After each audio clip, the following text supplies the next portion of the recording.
The war in Europe was in its final, violent breaths. But for the men flying over Germany, there was nothing over about it. The sky was still a killing ground.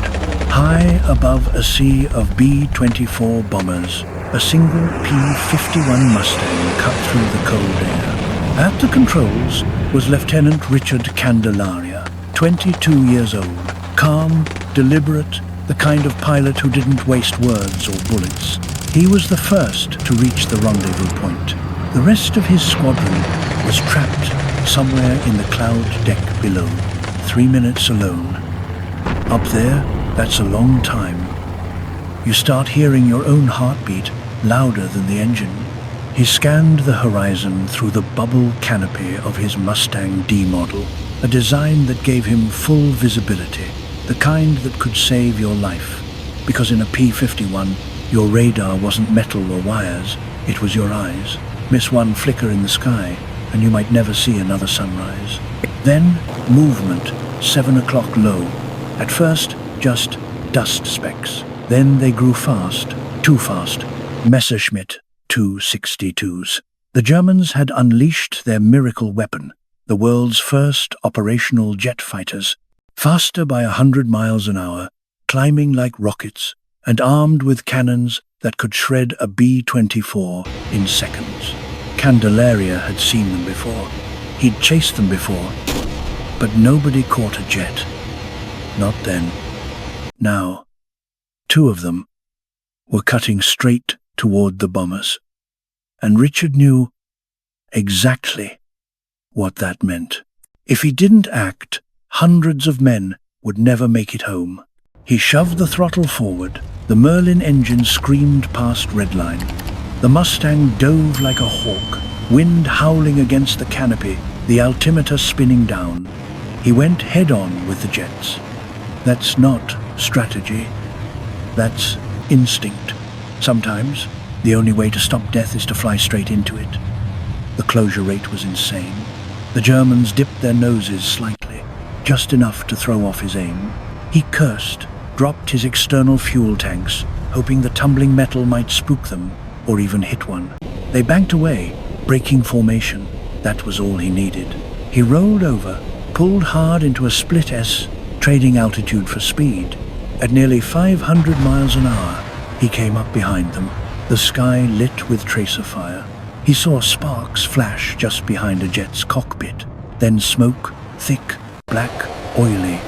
The German Dove, disappearing into the clouds. He didn't celebrate. You don't celebrate survival, not up there. You just breathe. Seconds later, streaks of red light zipped past his right wing, cannon shells glowing like fireflies. He glanced at the small round mirrors his crew chief had mounted on top of the canopy. There it was, another jet, right behind him. He rolled hard left, pulling every G the Mustang could handle. The bombers were to his right. If the Germans followed, at least they'd be drawn away. A 30mm round tore through his wing. The whole aircraft shuddered, but it held together. The Mustang always did. The jet overshot, too fast to follow through, and just like that, it was gone. The sky went quiet again. That kind of silence, it's different. The kind that hums inside your bones. The kind that makes you realize how thin the line between alive and gone really is. Then, out of the clouds, more shapes. 15 Messerschmitt 109s climbing toward the bombers. 1 against 15. He could have turned away. No one would have blamed him. But he didn't. He pushed the throttle again, that familiar roar filling the cockpit like a battle cry. He went straight for the leader, the ace calling the shots. He lined up the shot, but realized he'd be firing straight through the bomber stream.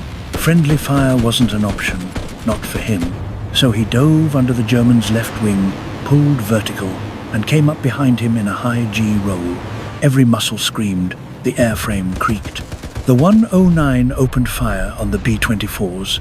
One engine exploded in flames. Candelaria pulled behind him, staying low. The 2 began to spiral. 2 predators locked in a dance where one mistake meant death. At one point, they were so close he could see the other pilot's eyes through the glass. And he knew this wasn't about skill anymore. It was about will. He chopped power, kicked the rudder, and forced the Mustang into a near-stall skid.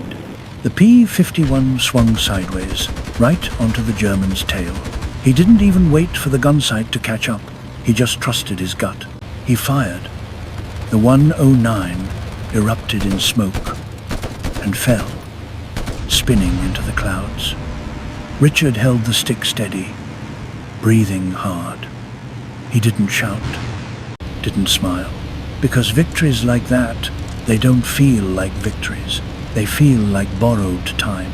Later, when he looked back at those bombers, still flying, still alive, he must have known it was worth it. In that moment, one pilot, alone, stood between life and death for hundreds of men he'd never met. And maybe that's what it really meant to fly back then. Not for glory, not for medals, but for the man flying next to you, and the hope that someone, somewhere, was doing the same for you. It began just after dawn, January 1st, 1945. While most of Europe woke to a new year, the skies over Belgium were already burning. The Luftwaffe had launched its last gamble, a desperate strike meant to shatter the Allies once and for all. At 9:20 that morning, the men of the 352nd Fighter Group, the blue-nosed bastards of Bodny, roared into the sky from Y-29 airfield. Engines thundered across frozen ground, and the men who had already survived 100 missions tightened their gloves for one more round. Among them was Lieutenant Ray Litches and his wingman Al Rigby, two friends, two Mustangs flying into chaos. Moments after takeoff, Rigby spotted movement. A single Focke-Wulf 190 diving in behind Litch's tail. Instinct took over. He called for a hard left brake. Litch reacted instantly, rolling his Mustang just as the German closed in. Rigby opened fire, 50 caliber tracers ripping through the cold morning air, stitching a deadly line from tail to cockpit. The Focke-Wulf burst into flames, rolled once, and slammed into the trees below. When Rigby looked back, Litch was gone. The sky above Belgium was a storm of metal and smoke.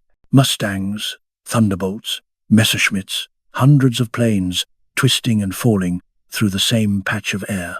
Rigby searched desperately, then caught sight of another 190 skimming the treetops, its shadow racing over the snow. He dove after it, but when he lined up the shot, his gun sight went dark. The bulb had burned out, brand new aircraft, and now he was blind. He kicked the rudder, sweeping bursts of tracers across the sky, and somehow, miraculously, he hit. The German's engine coughed black smoke, then the fighter tumbled into the ground. Rigby pulled away, heart pounding, oil smearing his canopy. He wasn't thinking about glory, he was thinking about survival, about fuel, about Litche. Far above, Lieutenant Sandy Motes and his wingman joined the fight. Tracers cut through the clouds like fireflies. Two 190s came screaming through the formation, their speed turning the sky into chaos. Motes used their speed against them, rolling hard left, forcing them to overshoot. As one flashed past, he pulled the trigger. The German exploded in midair, a fireball lighting the snowfields below, but another 190 locked onto his tail, until Major Bill Holton, another blue-noser, dived through the melee and fired a clean burst. The second German disintegrated, and for a moment Motes could breathe again. He looked around. The whole countryside below was shrouded in smoke and flame, slag heaps and snow blending into one color, grey. Everywhere, planes dived and burned. It wasn't a sky anymore. It was a storm made of steel. Half a mile to the west, a P-47 Thunderbolt raced across the Belgian fields, piloted by Lieutenant Bob Brule. He was locked in a 300-mile-an-hour chase, barely 50 feet off the ground. He had fired round after round with no result. Now he simply followed, patient and focused. Then a puff of smoke from the German's engine. Brühl eased back the throttle, guessing his enemy had done the same. For a few seconds, they flew side by side, two men, two nations, sharing the same thin air between life and death. Later, Brühl said he was so close, he thought about pulling his .45 and finishing the fight himself. Then, out of nowhere, a line of trees appeared ahead. The German yanked his nose up to clear it. Brühl pulled the lead, squeezed the trigger, and his rounds tore through the Focke-Wulf. At 350 miles an hour, the enemy fighter slammed into the ground, exploding into a black fireball. Oil splattered across Brühl's canopy, blinding him completely. He pulled back gently, praying he wouldn't hit the earth. Finally, the slipstream peeled the oil away, just enough for him to see daylight again. He laughed later, saying the wind had been his co-pilot that morning. Across 10 square miles of Belgian farmland, the battle raged on. The Americans were outnumbered, but not outflown. On the ground, soldiers and mechanics stopped what they were doing and watched. One man said it was like a football game in the sky, cheering for every hit, cursing at every near miss. Then, with almost no warning, a Messerschmitt 109 came screaming low over the airfield. Sergeant Richard Creamer dove behind a pile of dirt, pulled out his .45, and fired a few hopeless rounds as it passed. He later said it was like trying to hit a fly with a BB gun. Above him, the dogfight reached its peak. Pilots were running low on fuel and ammo, but none of them were backing off. They were flying on instinct now, and something deeper than that. Rigby climbed back into the fray. Ahead, he saw a P-47 with its right wing on fire, Lieutenant Jack Kennedy's Thunderbolt. Even burning, Kennedy was still in the fight, turning on a German 109. Rigby saw his chance. He dove beneath them, lined up carefully, and fired. The German fighter shuddered, then spiraled down. Kennedy, battered but alive, peeled off and disappeared into the clouds. By noon, the skies over Y-29 fell silent. Smoke drifted. Engines cooled. That was what victory looked like, grey skies and the hum of cooling metal. On that frozen New Year's morning, the Luftwaffe had thrown everything it had left, but the Americans, the blue-nosed bastards, had held their ground.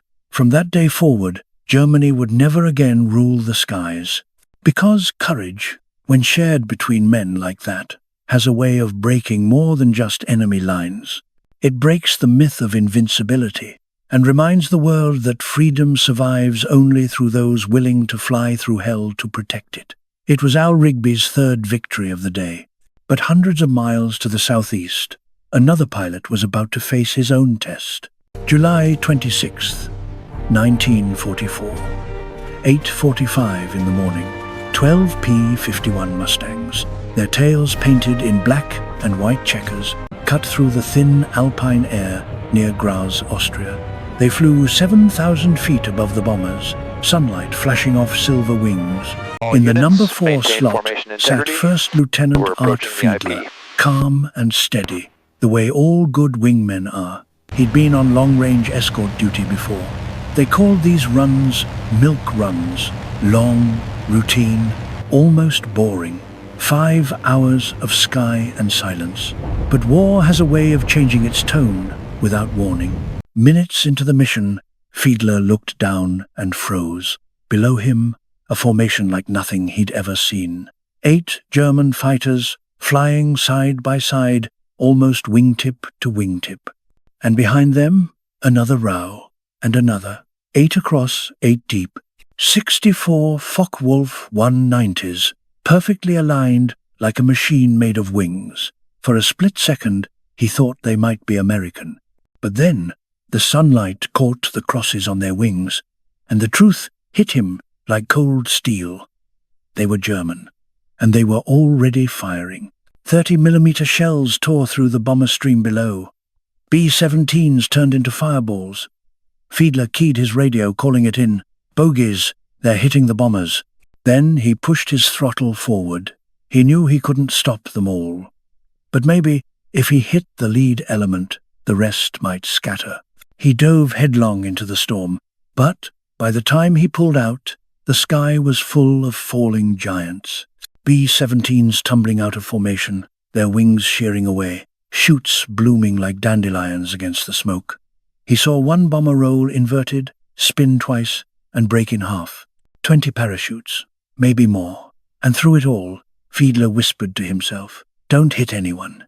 Just keep flying." He rolled away from the wreckage, eyes scanning for movement. A lone Focke-Wulf caught his attention. He dropped in behind it, a clean shot. But before he could fire, the German banked hard right and vanished into the Sunday. Then, out of nowhere, that same plane dove straight down. Fiedler followed. Both aircraft plunged 600 feet per second through the thin alpine air. The Austrian peaks rose up ahead like daggers. The German pulled up, impossibly steep, and in the next instant came diving back down, guns blazing. For a moment, Fiedler couldn't believe what he was seeing. How the hell did he go from straight up to straight down that fast?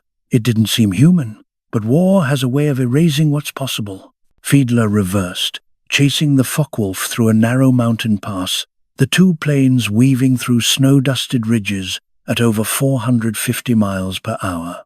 Every turn felt like a heartbeat away from death. And then he remembered something an old World War I pilot once told him. The easiest time to shoot a man down is when he's trying to shoot one of yours. But before you do, always check your tail. Fiedler glanced back, and there it was, another 190 diving on him. It wasn't superhuman skill he'd been seeing, it was teamwork. He'd been fighting two enemies all along. The second German opened fire. Tracer rounds screamed past his canopy. Fiedler yanked the stick, rolling the Mustang hard. He barrel-rolled, slowing just enough to make the pursuing fighter overshoot. Then, with perfect timing, he pulled up behind it. Payback time. He steadied his Pipper ahead of the Focke-Wulf and squeezed the trigger. 50 caliber rounds ripped through the German aircraft. It snapped sideways and crashed beside a barn below, one down.